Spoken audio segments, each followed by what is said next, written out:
Sa ibang balita, 8 opisyal naman ng gobyerno ang nireklamo sa ombudsman na makaanak ng mga biktima ng sunog sa Kentex Manufacturing sa Valenzuela. Kabilang sa mga sinampahan ng reklamo, administratibo at kriminal, sina DILG Secretary Mar Rojas at Labor Secretary Rosalinda Baldos. Kabilang sa mga sinampang reklamong negligence resulting in homicide and physical injuries at neglect in the performance of functions. Bukod kina Rojas at Baldos, inireklamo rin ang ilan pang opisyal ng DOLE at Bureau of Fire Protection. 72 manggagawang namatay sa sunog sa pabrika sa Kentex nitong May 13.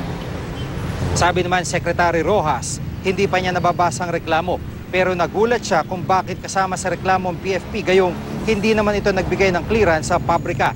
Ang BFP naman iginagalang pananaw ng mga naghain ng reklamo.